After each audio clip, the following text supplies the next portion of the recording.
Welcome to the Friday Power Lunch, a weekly show amplifying the voices of the Virginia grassroots. Each week, we provide engaging conversations about politics, culture, and women making change.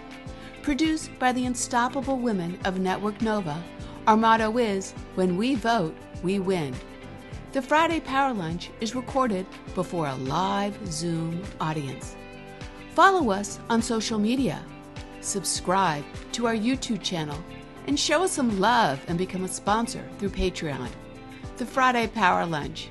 Badass women getting things done. I'm Catherine White, the host of your weekly Power Lunch, bringing you the guests, the issues, the action, all in one room to make sure we amplify the voice of the grassroots to get things done. And of course, you know, it's us, so it's all about having a little fun, or, you know, as much fun as we can tolerate, as we say. So yes, it's May 20th, everybody, and welcome to the Friday Power Lunch. And let us get to our theme of respect. I am so excited because we are talking to some fabulous friends today that are House delegates elected just recently. So we have BRIANA SEWELL from House District 51. How are you, BRIANA? I'm doing well. Thank you so much for having me. And there's Jackie Glass. How you doing, Jackie? You can unmute. So hey, how are you? I'm doing well. Yeah, it's great. And also we have Michelle MALDONADO from House District 50, bringing it. Yeah, hey everybody, happy to be here. So we are just thrilled to have you gals with us today to sort of talk about really the respect of girlfriends, the respect of having each other, that kind of friendship. What do you say? Yeah. It makes all the difference. It does. Yeah. Well, good. I'm glad you guys are all here. You look great. I'm so excited to get to that. And we're so pleased that we have you in the room. So great. So super duper. And then next up, it is the respect. When we talk about respect of people doing the work to keep women, reproduction access, abortion access, we have Han Jones here, political director of Planned Parenthood Advocates of Virginia. Really, we respect what you're doing, and you just must be exhausted. It's been a heck of a couple of weeks, but we're doing everything we can to make sure that we're fighting for our rights here in Virginia. Yeah, well, there's so much to unpack about that. You know, I just saw the front page over here about Oklahoma's, announcing just a complete ban on abortion. So it is something that we were all want to hear about what we can do, what you're doing. So thank you, Han. Thank you. Yeah, so awesome. It's so much fun to be back with everybody. We really miss being here last Friday, even though we're working really hard to make sure that our programming is always great. And I'm really excited that Senator Boysko is here today, and Atusa Reeser, Loudoun County School Board member, Algonquin District. How are you? Hey, Catherine. It's great to be here with you today. I'm excited for the conversation. Yes, it's so important. And Atusa, how are you doing out there? You're in your office? Yes, I'm doing fantastic out here in Loudoun. I'm very excited to be with you all. It's like coming home because I got my start being an activist, volunteering for everything you all have been doing for many, many years. So thanks for having me. That is so true. You know, that's a great reminder. That's how some of us got started in the grassroots. And Senator, how did you get started? I was a grassroots activist too. I worked on a number of campaigns helping. I was a PTA mom, active in my community, Yeah, I think that PTA mom is a big thing. We'll talk about that later, because that's definitely Atusa's background as well, coming in and really centering kids and education. We're so glad to have you both here. And Senator, is your cat coming yet? We don't know. Liz has not showed up yet. I'm hoping she'll stop by. She loves some girl power. So yay. All right. Yeah, there's a lot of really strong woman power in this room today. So we are so happy and pleased that you're here. And last but not least, talk about respect. Nancy Morgan is here, not in her usual capacity of reminding us the respect of the political process and keeping money out of it. But Nancy, you're here for a different reason. Yes, and thanks for everybody. I'm going to be talking about a resolution that the Alexandria Democratic Committee just passed on Yeah. reimagining the Democratic power, our party. in I Virginia. love the reimagining, and you are just bringing it. And I just respect that so much. The work you're doing, you really are transforming in Virginia politics, and you're relentless. So that is awesome. What is behind you? Do you have was that just your mirror? I'm sorry, I thought it was some big diploma. Well, great, Nancy. Thank you for being here. All right, ready. So as we love to remind people, some people are new. If you're new to the show, I'd love to see you raise your hand. Do we have anybody new today? I'm going to look around the gallery. Anybody raise when I say raise your hand, wave. Who's new to the show? No one? Hey, okay. Oh, good to see Amy Lamb. Hello, Amy. Good to see you and some of the patrons out there. Everybody that comes every week knows that we have rules of the road. We love the chat. It's a great time to talk to each other, but we ask you to be very respectful. Ask questions, do what you need. But if you get a little, as we say, the nastiness, you get booted. We just like to keep it very friendly and civil, but very informative. So we just want to make sure y'all know that. And also stick around for the after chat today. We have a lot to catch up on. We know we have people with a lot of information to share, but we have to end sharp at 1:30. Stair has to get in the airplane. I have to get in the car, and I'm sure are going to enjoy your Friday afternoon. So just make sure you stick around, because I can't wait to talk to you. And then also, I'm so excited. I want everybody to see their mugs again. If you received one, if you're a patron, thank you for your support. It means so much to us. If you'd like to be a patron, you do today. We'll get a mug in the mail as well. And they are awesome. Who doesn't love their mug? Show it. I love it. All right. So Fennell Norton, the co-host of the show, an awesome friend. And let's talk. We always like to have our opening chat, talk about what's going on, and what's laying heavy on us is this brutal act of terrorism up in Buffalo. It's just emotional to talk about it, but we need to talk about it.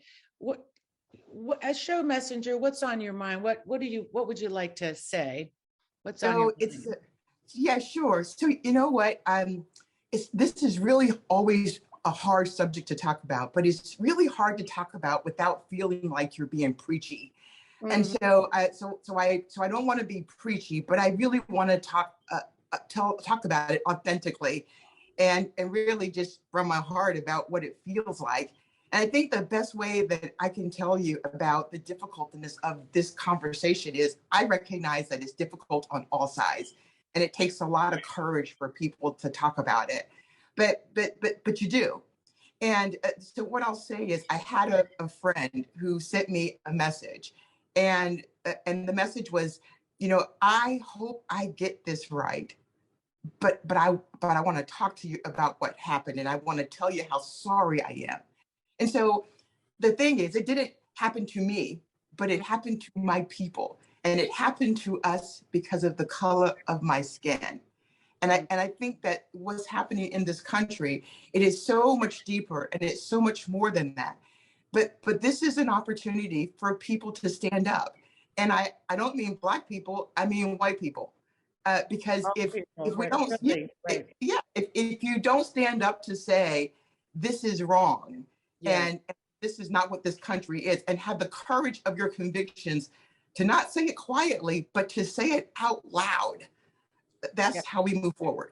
Yeah, I mean, I think too, it's also, what happens, we move on to the next shooting and the next shooting. And I just wonder, when is that, the doubling down on more and more guns? This seems to be, we always think this is going to be the time where we can really put a ban on assault weapons or have some common sense, laws around gun ownership.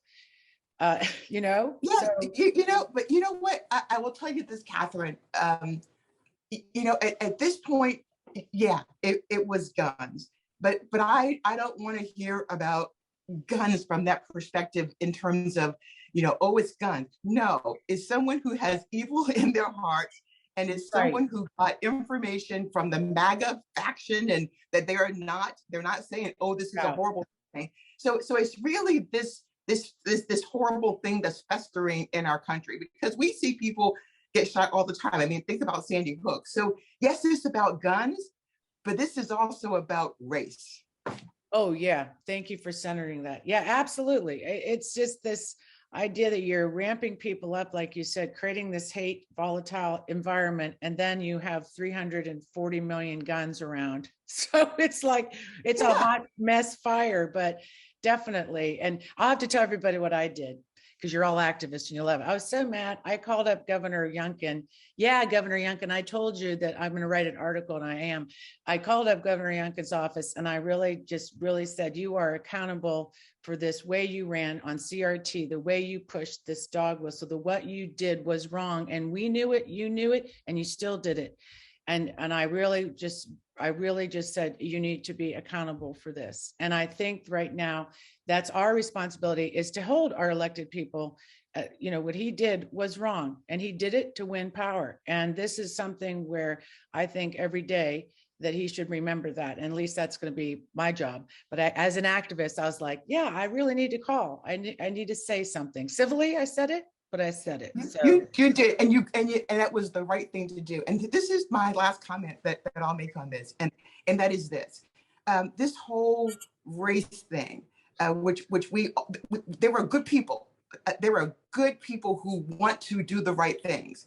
But the way that I think about this is this way: that guy, that 18-year-old man, has friends and family, and so what are they going to say? And then this is the other piece of it. We know that there's a faction of the MAGA party that's really all into this kind of stuff. Right. And what I say about that is this: if they're going to be a part of this and they're going to support it, then it has to be about something bigger than Democrat and Republican. And I listened to someone on the news this morning say, well, I would never vote for a Democrat. And that is the kind of stuff that folks have to sit back and say, what is bigger than me? So hating Democrats is bigger than democracy, bigger than freedom, bigger than race wars. So yeah. I just think we have to do some deep soul searching. Ooh, that is big. That's big, because that's a tough one to tackle, because it's obviously purposeful. This is the authoritarianism, how it all starts. So it's really big for our top news, but it's definitely the most important thing in the room. And that's for sure. So thank you. I'm going to hand over the next segment, because I'm so excited to hear from our 3 House delegates. We're so just amazingly just thrilled to have them here. So I will pop off and let you go for now. All right, wonderful. Thank you, Catherine. So I am waiting for them to pop on the screen. I'm so excited. Hi, Delegate Sperl. How are you? I'm great. It's great to see you. It's been a while. It has been a while. Hi, Delegate Glass. How are you? Hi, Delegate Ronaldo. How are you? Doing great for now. Hello. Good to see you. Oh, it's really great to see you guys. So you guys made it across the finish line. You really tried to pull me along, but I just didn't make it. But I am thrilled and excited that you are there. So here's my first question to you guys. You're all brand new. Is it what you thought it was going to be? Delegate Sewell, we'll start with you. I will simply say that I went in with no expectations. I think the end to the last election cycle was an emotional roller coaster for so many of us. As a result, I think that we each just leaned into our respective communities, knew that what we were fighting for and who we were fighting for, and have just centered that in every step of the way. I think that has been my saving grace as we are dealing with some turbulent times and dealing with the change in government power, but it's also been a great opportunity for growth. And this has been the best time for me to learn and in this place. And I'll allow for my colleagues to also answer that question. Yeah, I would jump to Jackie, because Jackie, you were in this race for city council, and you were the hardest working person for city council, I might add. And then the next thing you know, here you are. So what is it? What's it like? I would echo Delegate Sewell's sentiment, is that, walking into this, you don't know what you don't know. And I think I said that several times to people. Assume I know nothing and tell me if I hear something 4 times, then I probably needed to hear it 4 times. I think the best part of this was having people that were willing to be guides and sort of pull you in, and people that weren't necessarily in the General Assembly, right, that were helpful in leaning into what Brianna said. It has been my particular community that has helped me manage my expectations of what we can and will potentially do, and sort of kept me grounded in managing as things come in the General Assembly. Yeah. And last but not least, Michelle. You know, +1 and +2 for what was just said. But I will tell you that what, one of the things that I ran on was on sort of how do we sort of begin to sort of restitch together the fabric of this division that's really pulling us apart. And so what I found surprising, even though I arrived not knowing what I didn't know, as Delegate Glass said, and really relying on people to guide me. But I was also hopeful that there would be people who were courageous enough to take stands and come together across political party for the good of the Commonwealth. And so there were some pieces of legislation where I saw examples of people putting people before party, people before their own personal interests. That was not the case everywhere, but when I saw it, it gave me a lot of hope, and I wanted to be a key player and participant in that. So you guys all, when you run, it's just this passion, it's just full force. And there were certain issues that you were passionate about. Can we talk about that a little bit and how you see that moving forward? Delegate Sewell, you can go. Look at you're gonna make you go first. Then She's our leader. She's our leader. Well, sure. I'm happy to share. I have a background of working in government or working for nonprofits and operating in this space, and have the pleasure of working with so many on this call in a private capacity, and have been strongly involved with the grassroots movement for years, to include Network Nova. And I'm so grateful that they even created this space. And from that, we've had some deep policy conversations, and I chose to run in my hometown. I recognize that the statistics show that whether you live on the eastern end of Prince William County or the western end of Prince William County dictates your life expectancy, and there's a 17-year gap. And quite frankly, at a time when we were dealing with the unknown of COVID and what was going to happen next in our community, I got pissed off that people were trying to limit access to resources, which we know deal with social stratification, which we know impacts one's access to healthcare and one's access to food, one's access to just simple medical care or even a job. And the fact that we had so many in our community who were thinking of shutting down access to services rather than leaning in and serving those who are most vulnerable during this very vulnerable moment for our nation and the world, I got a little pissed off and I decided to run. And it's been serving as my as my centering point, quite frankly, but more importantly, as my saving grace as I'm down in Richmond, to remind me like why I'm there and why I'm doing this work. And it has, is an area talking about public health, access to strong economic measures, and making sure that we all have the resources that we need for a roof over our head, food on the table, affordable quality healthcare, and hopefully just one job to pay for it all, so that we can all age gracefully in place, is the reason why I'm running and the reason why I'm here today, and the reason I'm going to keep running until we address it. Very good. Delegate Maldonado? So there were a couple things that really inspired me. In my childhood and young adult years, I went through sort of housing and food insecurity, and also came from a family that was about service and about education. So affordable housing and education were very important to me, but as were things like the environment and social and racial justice. And so like Delegate Sewell says, she was pissed when she was seeing the inequality. I was sitting on my couch with my mom hat on, watching things unfold, from the crisis at the border to the summer of George Floyd, Breonna Taylor, and Ahmaud Arbery, and many others who never even got mentioned. And then January 6th in the aftermath of that. And that sufficiently fired me up that I was, talking to my father. And, my father was always about, well, if not you, who, if not when, if not now, when, borrowing from all of that. And so I was really wanting better.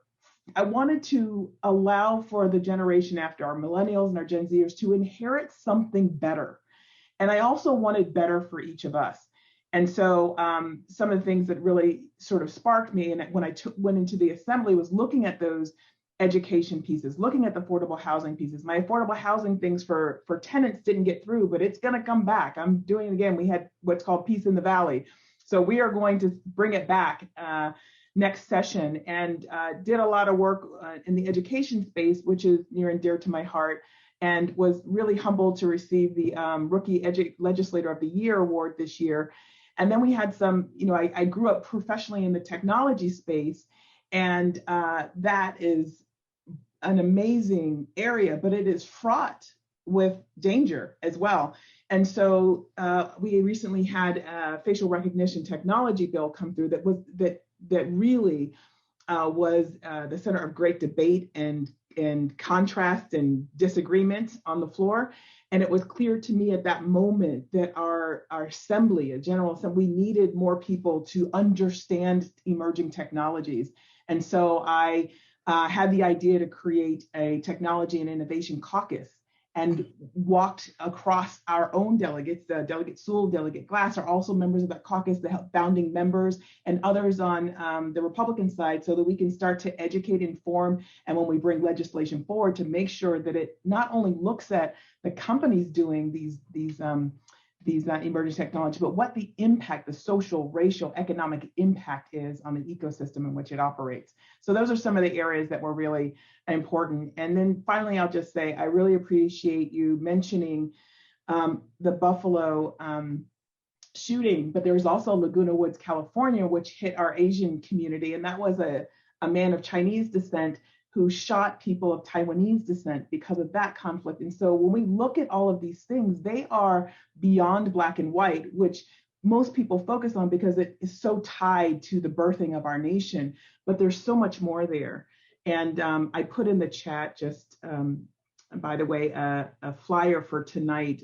My team and I, in partnership with Delegate Candy London King, are hosting a unity vigil for Prince William delegation, for everyone sort of to come together. So those are the things that I'm passionate about, and so much more, but I know we have limited time, so I'm going to quiet myself. Well, that's really fantastic, and congratulations. And I'm glad you mentioned that, because I think it was 2 weeks ago we had the AAPI caucus on, and one of the things that they talked about was just how close they are with the Black Caucus. And so everybody has to get together. It's always what's top of mind. And you were right. It is what you feel most passionate about. It is what feels so close to you. But we all have to be sure to reach out, because it is racial hatred happening throughout the country and to more than just Black Americans. Delegate Glass. So what you asked, I believe, was like what we were passionate about, right? So it's interesting because I like because I'm sort of like an Energizer bunny, kind of a rabbit when it comes to things, is that I love a lot of different things so much. But I think walking into whatever elected position that I was going to get, there's something that's very consistent and that I find does not necessarily, or was not happening in my neck of the woods, that I think will go with me with wherever I'm elected, whatever I'm doing, is I want a process to be participatory. And I shout out to the woman who said she got to be a part of my citizen university. I appreciate that, because I believe in the ABCs of governance: accountability, boldness, and coalition building. People all the time say, Jackie, you're doing a really great job. And I'm like, well, what am I doing? What's my job? I have no idea. And so in order to do policy better, in order to do these things better, we established in our office this thing are called our pillars of how we want to govern. We are here to educate, we are here to advocate, we are here to celebrate, and we are here to legislate. But we cannot do that last one without doing those first three really, really, really well. And that goes for whatever I love and care about, which is, childcare. Like that's my stuff. Like I dig in on that, but the things I'm able to be a part of are massive, because I think the group of people that come along the way to join these policy work groups and things like that we've established have allowed me to, in my little creative brain, dibble and dabble in all these different issues, because I think we don't just have one thing oftentimes that we care about, but I think most of us want to sink in and make it all better. But if I were to say one thing when I was campaigning and as I transitioned up to Richmond,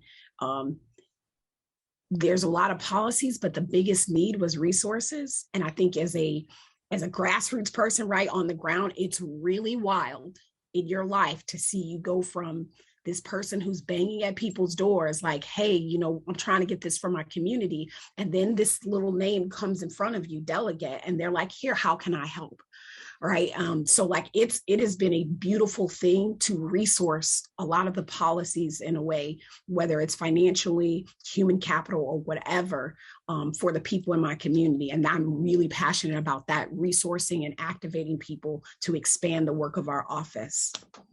So I'm glad, and I'm going to start with you this time, Delegate Glass, and I know we're getting close to the end, but this is what I have to ask you guys. What I'm so excited about is to see your passion and your enthusiasm. What I want to hear about is, now you guys are going to have to save the world, probably Virginia, you and a few others, but it's going to be up to you. But here's the thing. I see your enthusiasm and your passion, but when it comes to a lot of voters, and particularly Black voters, we're not very enthusiastic. And that's one of the things that we have to figure out is, how do we bring this enthusiasm that you might not always get everything you want, but as James Baldwin says, you got to buy time. And so we get there. So talk to me a little bit about how you guys go about building enthusiasm in your spaces, and how do you see it expanding throughout Virginia? So I'll say in my space, I think the biggest thing, if you're talking specifically in the Black community, I show up as my whole self, right? Like what you see is what you get. And being a little girl who grew up in the suburbs outside of Chicago, like sometimes I have to be able to talk to my people like my people, and then connect the dots to these things to where it is right at their doorstep, not in a massive way. And then people like, sis, I ain't even know that. But you know, like it is, and that's not just for Black folks, but that's for everyday people. They live in their lives. And so like I think if we get a better clarity and vision to the connection between how what we're doing is in folks in their everyday lives, their mug down to their mug, right? Like that's how they get activated. And I'm gonna be quiet, but I think the other delegates, y'all probably, we've had conversation about this, is that we are at a place and space sometimes where people like us that are elected have lost touch with the realities of the everyday person. We talking gas, groceries, guns, and goddamn rent, right? All of it's high. Like that's where our people. And so like, if I can connect at that level, then we can baby step it, because one of my pillars is to educate towards these bigger things that are connected. Then we can talk about the supply chain. Then we can talk about the war, and all those things is connected back to your groceries. So like, it's that sort of thing, is being clarity and being educators as well as legislators. Okay, that's excellent. Delegate Maldonado, I'll let you go so you won't be last this time. I think that's exactly right. I'm a big believer in meeting people where they're at. And if you can't connect the dots to what's important to me, what affects me at my dinner table, and my commute to work, and the multiple shifts work that I might have, then you can't hear the story. You can't hear the importance of it. You know, in the business world, we have this expression called WIFM. It's what's in it for me. And so we have to let people know that the reason why you need to care is because you are directly impacted, even though you don't see it. Let me show you how. The other thing is we have to, and with the education, one of the things that we're doing is we're bringing out like clinics. We're doing an expungement clinic. We're doing a vocational and technical education and sort of employment clinic. We're doing a whole bunch of stuff that educates the community and ties back legislation to why these things impact you right now, and your children or your children's children or your neighbor's children. And to remember that everybody is connected. What happened in Buffalo actually happened here. What happens, you know, in Israel, in Afghanistan, it actually happens here. And so when you can start to, as Jackie said, really get to what's important now and then cascade out.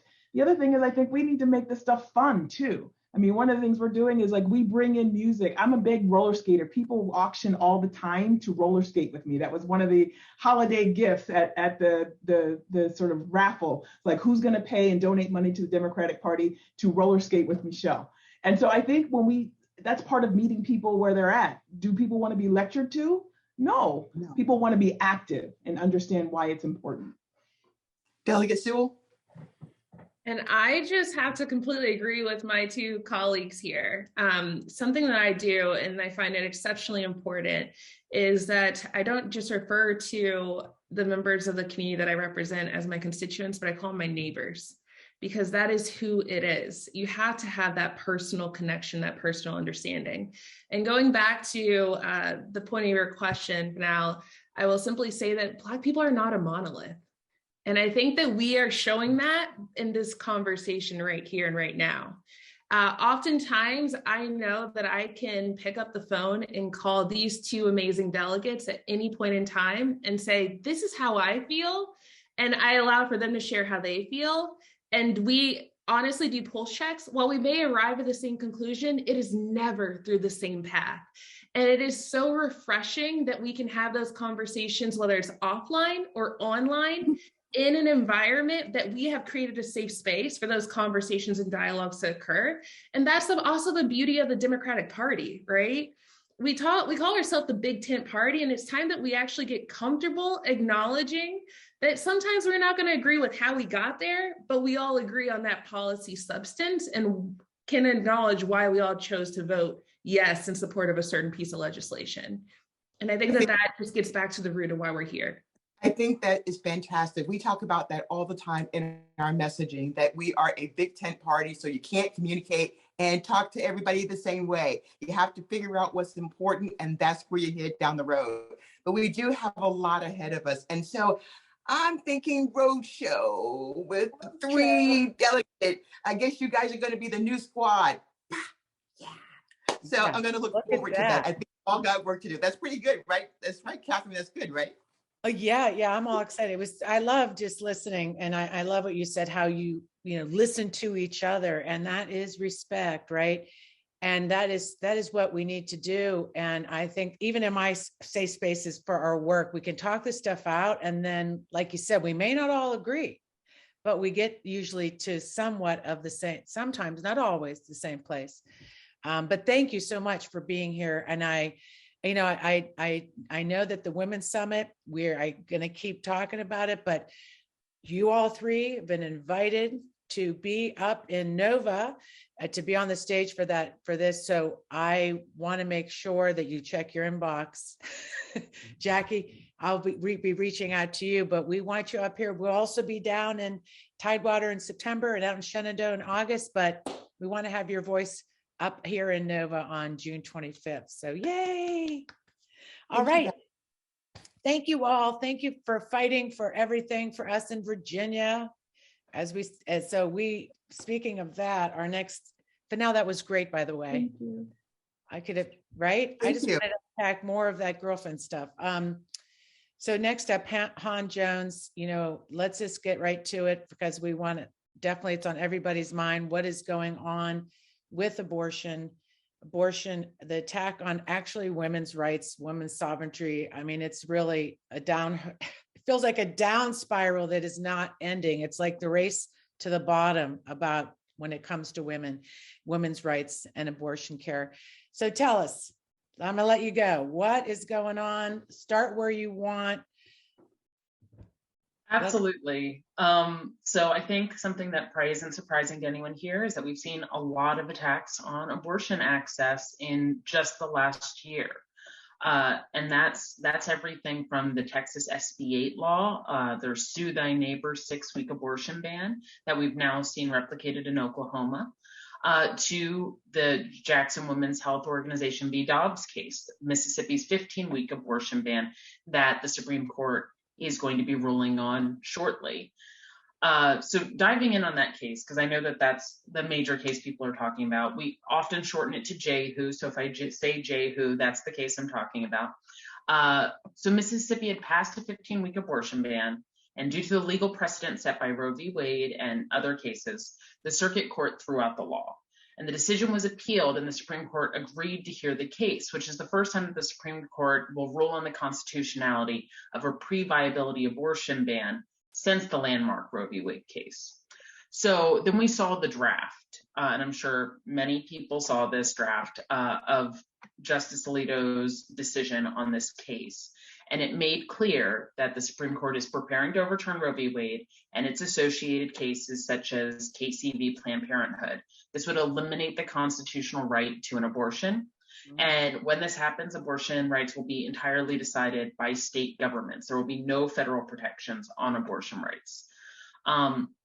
So the impact of overturning Roe and Casey are very serious. Overturning Roe means 26 states, more than half the country, could swiftly move to make abortion illegal, including 13 states with laws that would immediately go into effect basically overnight. So that's half the country where people are going to lose those rights. And not only that, but it is clear from Justice Alito's draft opinion that nothing is safe. They're coming for birth control. They're coming for marriage equality. They're coming for everything. So basically, that's why I'm here, hoping that people will get involved. They're not hiding it. Could I say that if you read that Alito report in the room, it was like if you could make it up to be a Monty Python skit, it was that crazy where it's like witches. It was like witchery going back to the 18th century kind of laws around women. And it really shows what is happening. And if you think about, like you said, the trigger across all those states, I was thinking the other day, are people really thinking? They're not thinking forward to the economic impacts, the impact that your tourism, who would want to go to Oklahoma? Why would anybody want to go there from Europe to Oklahoma and have an IUD? Are they going to be able to check your bags? I mean, it gets really surreal when you start really thinking about that fertilization ban that's where they're saying conception starts. I mean, you have that starting point. That is extreme, right? But anyways, I'm just curious about what your thoughts on that. What will happen across states for people traveling, checking bags, checking for birth control. So let's get to the pills and the birth control. I mean, the pills that they use for abortion and telehealth. What are we doing in Virginia about that right now? If you want to talk about what you guys are doing. Yeah, absolutely. So in Virginia, abortion will still be legal even after Roe v. Wade is overturned and all of that. It will become a state decision, and we have good laws on the books in Virginia due to a Democratic majority we had for a long time. Right. We have the Reproductive Health Protection Act, which is really essential here. This is really important. It got rid of things like mandatory ultrasounds, waiting periods. And in fact, what's likely to happen is that when most of the South is going to lose their abortion rights, right? Mm-hmm. So when that happens, Virginia, it will likely get an influx of patients from other states. A lot of people will probably come to Virginia and take kind of refuge in Virginia's abortion laws and be able to obtain an abortion in Virginia. Like you mentioned, I think self-managed abortion will become more common. Right. People taking Miso and Miffy, these are misoprostol and basically pills that are abortifacients that cause an abortion. But that's only an option in the first 10 to 12 weeks, first trimester. People farther along are going to have a much bigger struggle. And we have seen even already in a Roe v. Wade America that there have been many women who have been penalized, have gone to jail, in fact, because they have tried to self-manage their abortions. So there are still legal barriers, and people's bodies are being criminalized in a very real way. And this is something we should all be really concerned about.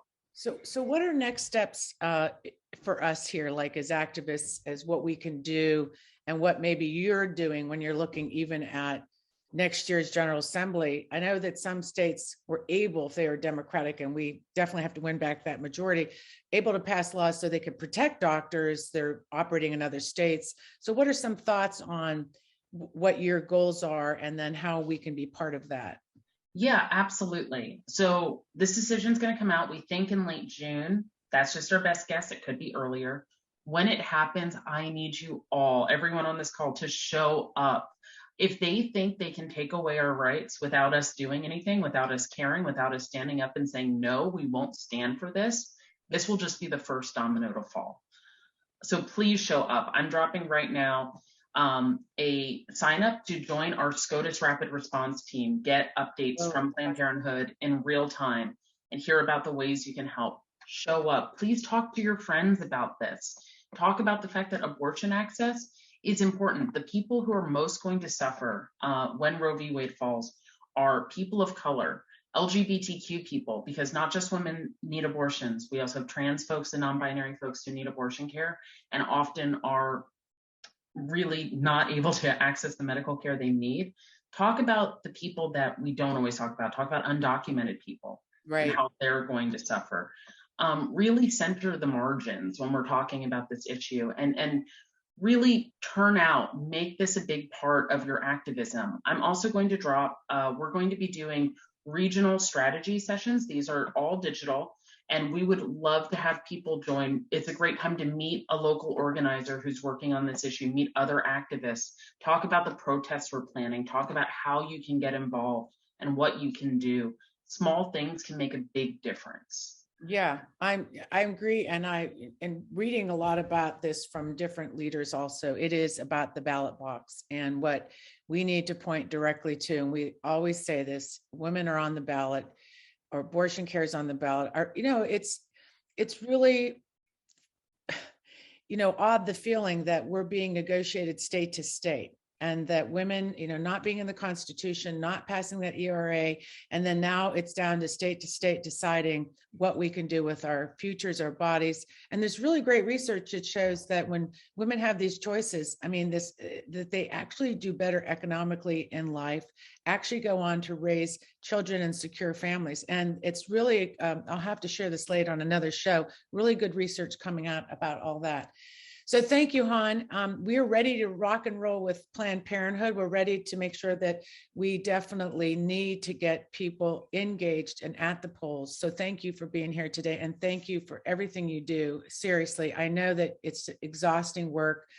So you just deserve a little break. I know you're back from a little break. Yeah, I took the worst time to go on vacation. Just a reminder. Go ahead. Just one last reminder to everyone. In Virginia, abortion is still legal. We are one state Senate seat away, seat away from having abortion be illegal in Virginia. We know who the governor is. We know what the majority is in the House of Delegates. If we lose one state Senate seat, we will see really, really awful restrictions. Yeah. So thank you for that reminder. Senator Boyce goes in the room. I'm sure she'll let us know also. So thank you, Han. Take care, and we will be in touch. All right, let's get to it. Public education, the bedrock of our democracy. Senator Boysko is here to talk about that somewhat, and also just to give us a great, and Atusa, thank you for being here, school board member in Loudoun and Algonquin District. We really want to talk about public education, how important it is that we're centering, students in this, and then with the challenges that we've had. So much respect for what you do, Senator. Give us a general overview of what's happening in the General Assembly with these issues, and also your just sort of landscape view overall about what is going on when we see these attacks on public education or the degradation of it. Yeah, thank you, Catherine. Yeah. This has been a great conversation, and I think it's really important that we look at this. I'm really pleased that in the General Assembly, we have, in our budget, it shows our values. We are fighting for increased pay for our teachers and our employees, expanding access to mental health care, and working to make, flexibility so that our schools can meet the needs of their students, making this student focused. We've heard a lot of words, especially if you looked at the report that came out from the governor yesterday. Yeah, what was that report? Tell us about that. I saw that. I didn't get to dig deep. So since we're talking about education, so he worked some numbers using our SOLs and a national standard, and then made a statement that we don't have high quality public education here in Virginia. But that's just not accurate. In fact, the Washington Post did a deep dive on those numbers, and they looked at what those national numbers are and found that if you if you look at the numbers that our students came with, as well as looking at the rest of the country, we're actually well above average, near the top. Forbes has named Virginia for the second year in a row as the 4th best public school system in the entire nation. And so I just want to caution folks, usually when we legislators want to solve a problem, instead of scapegoating one another or scapegoating the group that needs the help, we try to find out how we can improve. And we work together collaboratively. I would suggest that hearing statements that denigrate our public servants, our teachers, and our schools, really, that's not what the mission is. Not to improve them, it is to politicize them and to divide people and scare people. Right. And that has been really the talking point of this administration on so many things, whether we're talking about our LGBTQ students, whether we're talking about our minority students. I believe, and it has been the movement of Virginia and our business communities to see us being more inclusive, making sure that we're telling a total history of everything that's happened in Virginia and the United States, and being inclusive of our newest community members, many of whom come from all over the world. We need to make sure that we are telling their stories, that we're being child-centric, focusing on age-appropriate lessons, and supporting our schools as opposed to denigrating them. Yeah, it's the kind of the deconstruction that I think overall seems to be the goal. Because if you just kind of look at the larger picture across the nation, if this was just about certain school districts or certain kind of, areas not doing well, but when you pull back and if it's across the nation, it looks very politically motivated, correct? Yeah. And then, back in Betsy DeVos wanting to defund education and do all that. So the overall goal seems to really point in that direction. And then the control of the curriculum, you see this free speech issues in schools. And what are you seeing the challenges with that? I mean, are you able right now to make sure teachers can teach and not be snitched on? Yeah, we're working hard on that. In fact, so when we talk about curriculum changes, Virginia's policy is that you bring stakeholders to the table and you work on curriculum changes for a full year. I happen to help lead the efforts on our social studies and histories over the past few years. We had educators, we had administrators, we had experts in the community, we had students, we had parents, and we had teachers. And we spent an entire year talking about where we felt that we were not missing, where we were missing out, making sure that we were inclusive, bringing the public into the conversation, posted all of that so that people could make public comments, anyone, which is exactly what we're supposed to do. And if you want to talk about the snitch line, the idea that the governor would set up a hotline to encourage people to tattle on folks. I've been really pleased to hear that people are actually calling that line to talk about the good that the teachers are doing and how much they love their teachers. If you ask an individual if they like their teacher, they're going to tell you, yes, we trust our teacher. She spends more time with my child than I do. We love our classroom teachers, and we should be celebrating the work that they've done, especially over the past 2 years when we are in an unprecedented emergency in this country. Yes. Well, that's a good transition over to a Tuesday, because it is about centering the students, and it has been challenging the last couple of years. So just, I know that that's your passion, your background in the PTA, how you came to this as a mom. Let's talk about the students. What are we doing for them? And if you want to also talk a little bit about your passion around that, that's awesome. Thanks, Catherine. Like, as you said, I just started as a PTA mom who was helping people in my community. And the more I did, the more I learned about how I could help. This is my 3rd year representing my district on the school board, but I want to just make sure I take a moment to say that my views that I'm expressing today are mine alone. And when I say we, it's because I see myself as part of the schools, but I can only speak for myself. I ran for the school board because I wanted to make sure every student had a fair shot at reaching their potential. I am a guardian ad litem, so I've always had the best interest of children top of mind in all of the work that I do. And I myself was an English language learner. As a first generation immigrant, my parents brought me to the US because they wanted to make sure that I had, as a woman, the right to an education so that I could do whatever I wanted with my life. So I take that with me when I go to work every day and think about how I can make this possible for other students and how we can take care of our teachers who, as you said, are spending most of the hours that our kids are awake, taking care of them and guiding them. So together with my colleagues, I think we've been able to accomplish a lot of enhancements for the students.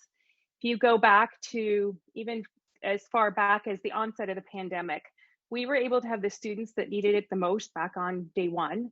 We balanced that with we balanced the return of the rest of the students in phases so that we could take care of our teachers and keep everybody protected. We had an internal vaccination pod for the staff who wanted it. We were able to reutilize and repurpose our buses to deliver food to people in the community where they needed it. We were able to embed in each school a unified mental health team that includes counselors, psychologists, social workers, and specialists so they can offer resources to students who need them. Since then, kind of fast forwarding, we have created a Title IX office. And for those who don't know, Title IX is the law, the federal civil rights law that prohibits gender and sex discrimination in education. So now we have an office to support that need. We created an alternative school for students who need more credits to graduate faster, as well as an alternative school, a different school for students who have discipline referrals. And we've been able to do some little interesting things too, like increasing diverse meals.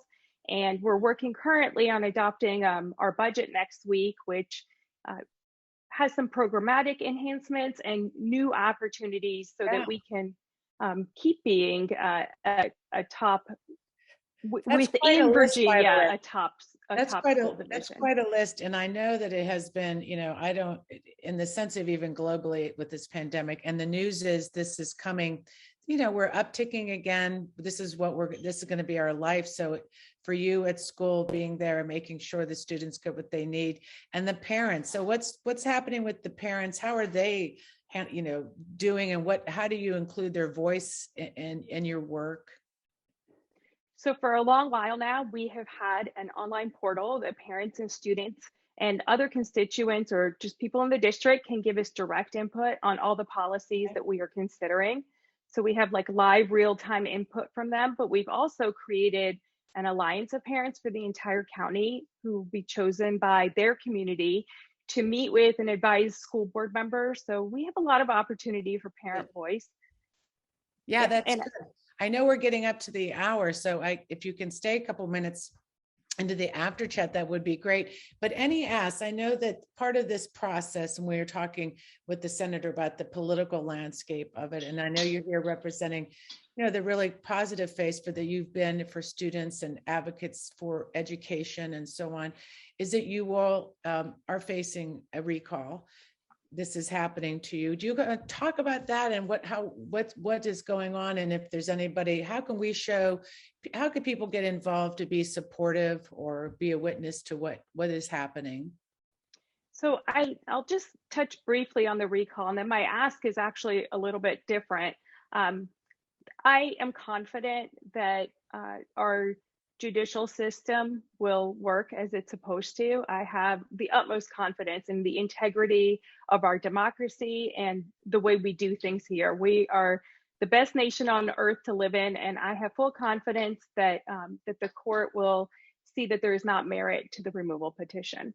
Yes. Putting that aside, my ask is actually for the community to show their appreciation for the teachers and the staff at the schools. Yes. These are the folks that have been through the most after our kids, and they have kids of their own. They've been through the pandemic. So I think as we will try to do with our budget, I think some of the legislators talked about, you try to show your priorities in different ways, and we will try to do that as a school board, but you all as a community, they need to hear from you just like they have with Yes, the snitch so line true. and other things. No, that's great. I love, you're Yeah. centering still the teachers and the students, and I Yeah. love that. And thank you for being here, Tusa and Senator Boysko. We're so glad, and we know we'll see you back in the room at some point in the future. I want to make sure we jump over to Nancy Morgan and Fennell, because I am so excited about this resolution and reimagining the party. That's what we need to do, right? Thank Yes, you, Nancy. yes, we do. Nancy, I'm so excited to be with you. And so here's where I'll start. So I did see in the chat that someone said that you were relentless. So I guess we're going to see that right now. So here's the thing. So you're going to reimagine the Democratic Party of Virginia. That's what you're thinking about. So just tell us the what, the why, the how. Yeah, it was, this is like a short but spectacular story of rank and file Virginia Democrats from Alexandria who stepped up officially to call for respect, focusing on particularly the state Democratic Party. And some of the activists are on the call today: Robin Warner, Kathleen Barnett, Dinah Wiley, Denny Phillips. And it focused on a call to action for a more transparent, inclusive DPVA. Just to put it in context, why did we do this? I guess we were also infuriated by the results that seemed self-inflicted in last November. And then there was a process of reorganization of the Democratic Party, if you remember, in March. And in District 8, where I'm from, it was, and I'll be frank, it was inept, transparent, and almost democratic. So a shout out to Network Nova also, because they had been organizing the discussions on the need for systematic reform of the DPVA. So we developed this resolution, and it was just passed 2 weeks ago by the Alexandria Democrats. It basically, while we were angry, we decided to take a positive approach, as Robin said, aim to stop the blame game and focus on the end game, which for all of us is winning. And so we had an inclusive process, listening sessions, and the recommendations, which I'm hoping that Robin is going to put the link into the chat, calls for improving communication. Certainly messaging needs to be improved, better engagement with the grassroots community, and a strengthening of local democratic committees. So my ask and our ask for everybody on this call is to make this a bottoms-up living document adopted by state, local committees around the state in order to push for the DPVA to better engage with activists and grassroots groups around the state. So that is our short but spectacular ask, calling for respect, and specifically from the DPVA. Well, I think that's pretty awesome. I think at the end of the day, we've all learned, and certainly anybody new to this call, that grassroots is where it all happens. And so I think you've also said, this is what your ask is for the rest of us who are part of Democratic parties, committees. And that is, if you're unhappy, if you've got really, substantial complaints, do something about it. And so how hard was it to adopt this resolution? I mean, did you guys have experience in this? How did you figure out how you wanted to do it? How did you come together to do it and so quickly? Well, we were so angry, but we didn't really we wanted to be positive. And I'm on the resolutions committee, and I said, okay, let's just draft something to give to the resolutions committee. It was sort of an angry resolution, but then we had engagement with other people who finessed the language, made it more positive. We did, and I don't know if anybody's listening. Yeah, there are about 100 people saying comments from saying the document was leaked and saying we were being aggressive and not transparent. It was, I don't know who that came from, but this resolution, because we engaged with people through Robin, discussing with people, I think everybody was so angry about the election and infuriated a little bit by the process of the reorganization of the party, that it was unanimously passed by the ADC. Who was the leaker and who leaked the document? Right? It's the Supreme Court. Who's the leak? It's not who's the leaker, right? Who's the stinker? No, I was flabbergasted. And I was calling Robin for psychological support. It's like, oh, passing a resolution.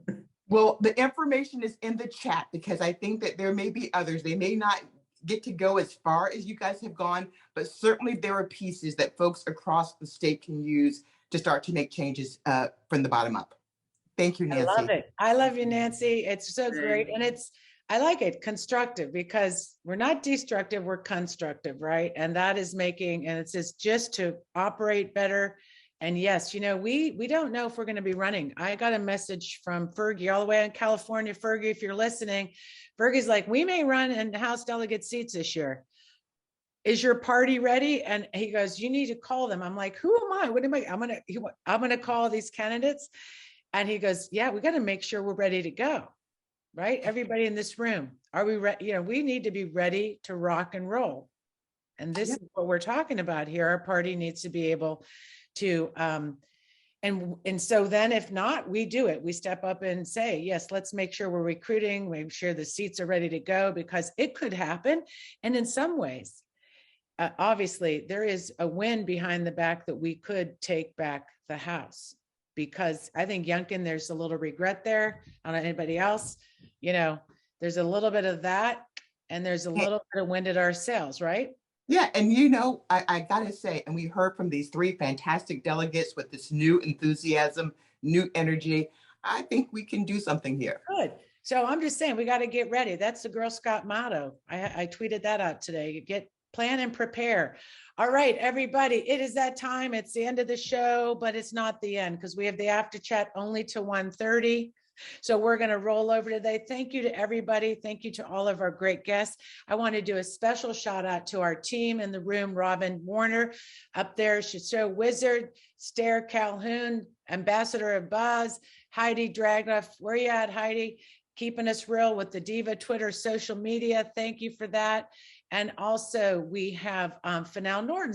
I don't need to say much. Show messenger. We all love her. It's awesome. And thank you to our team that helps us every Friday, our Zoom crew. Laura Martinez, she's awesome. And then Michelle McKinney, if you're in the room, she helps with the chat liaison. So we always appreciate that if you're a new member. And also, we couldn't do without Julie Galdo and Sally Renholt. They keep us real with our content concierge, so we can spell right and we look pretty good. So thank you for that. And I don't want to forget our new summer intern, Kara Mai. Kara, just tell everybody, where are you from? I'm from Northern Virginia. I'm from Loudoun County. Yeah, I go to school at University of Colorado Boulder, so I'm back at home and ready to get involved. Well, we're so excited because Kara is now, we have this internship program, so glad, involved in environmental sciences. And that's great, because we're going to we're going to close up the show, head into the after chat, because Frida has her hand up, and you need to meet Frida because she is all environment all day long. Thank you to everybody. Thank you for being here. Make sure you stay into action, keep into action, and be positive, because we're all in to win Virginia.